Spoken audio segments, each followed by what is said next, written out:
About this, Democratic Congressman Steve Cohen of Tennessee. And Congressman, thank you for spending part of your weekend with us. We have a lot to talk about. First, are there blurred lines right now between these family business deals in the White House? I think there are no lines, not blurred lines. They are. It's a family business, the Trumps. It's a family business, the Kushners. They always violate traditional conflict of interests. They don't think anything about thoughts like Caesar's wife should be beyond reproach. In fact, every action they take, because of the lack of divestiture of their interest in their businesses, make everything that they do suspect. And it's a concern to me, and I think it's a concern to people who want to see government that is ethical and in the best interest of the American people.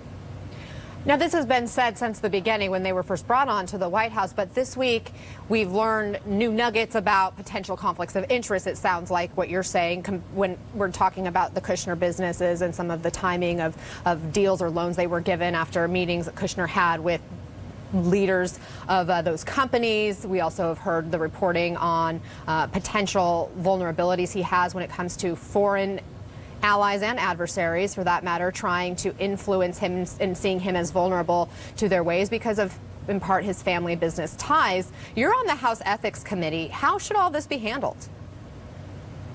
Well, the House Ethics Committee deals with issues of House members, but we do know what the proper distance is between members and private groups and opportunities to benefit from your job.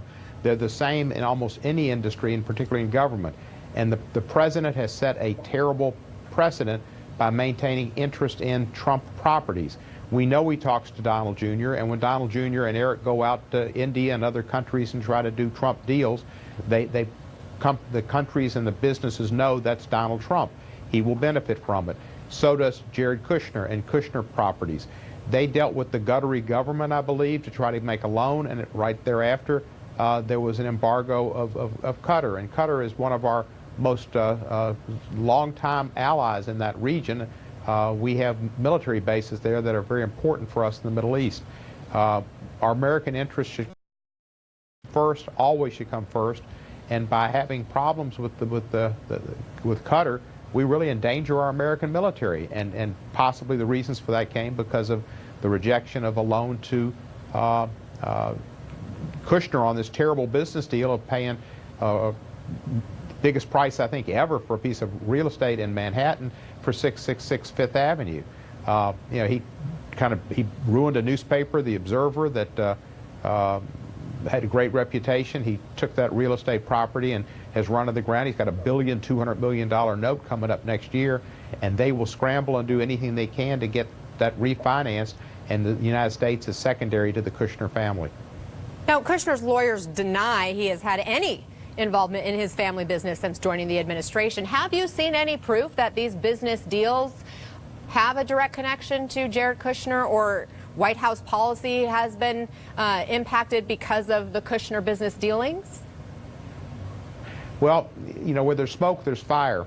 And when you look at the loans that he got, that the business has gotten, and he still has the same business interest in the Kushner properties as he did before he went into the White House. It's not a coincidence that he talked to these people and that they got these major loans and not there far after. It's easy to see the dots. You know, connecting them to say without a proof beyond a reasonable doubt is something else. I'm sure Bob Mueller will look at it, and you don't want Bob Mueller looking at it, but I'm sure he will, because where there is smoke, there is fire. And there's also a tradition. The Trumps and the Kushners both have been fast and loose with real estate practices in New York, and they're certainly fast and loose with the laws in Washington, D.C. as well. Real quick before I let you go, I want to ask you about the president's announcement on steel and aluminum tariffs. Sweden's appliance company Electrolux reportedly delaying a $250 million investment into a factory in your home state in Tennessee as a result of this proposed Trump tariff announcement. Your reaction to this? Electrolux opened up a plant in Memphis, gave a lot of people jobs. We are very appreciative of Electrolux in Memphis, and they also want to have a manufacturing facility in Springfield. They canceled that because of the increased cost of steel, and they made the project where it wasn't financially feasible. This talk of what he's going to do with tariffs on steel and aluminum products will hurt the American consumer, will hurt American business, and we're going to see. He says trade wars are easy to win. They're not easy to win. He's supposed to be a great negotiator. Negotiate trade deals. Don't jump into wars on the front end. Negotiate. He's not a good negotiator, and we don't need Europe to retaliate as they said they would with Harley Davidson's in Paul Ryan's district or bourbon up in John Yarmouth's district. Of course, it's because of Mitch McConnell, not because of John Yarmouth. And we in Tennessee want to see Electrolux prosper and build that plant and employ Tennesseans. This was a half-cocked idea. He could have just done it. You know, Carl Icahn sold a lot of steel-related stocks and made allegedly $30 million just the week before. He could have made the money. He could have taken care of Icahn, which he likes to do, and he could change his mind on the deal.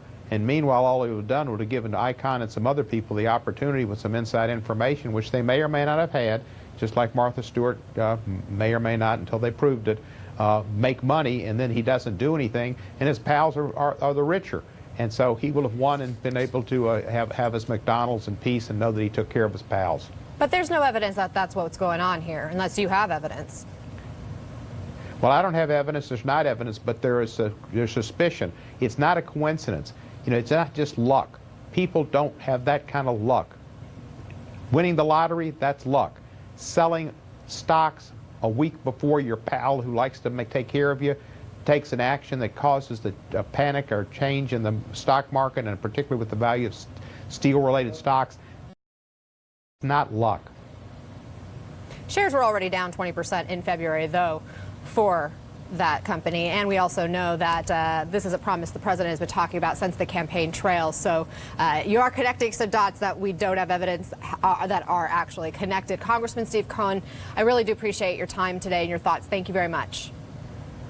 You're very welcome, Anna. You've got more faith in him than anybody else in America, I think.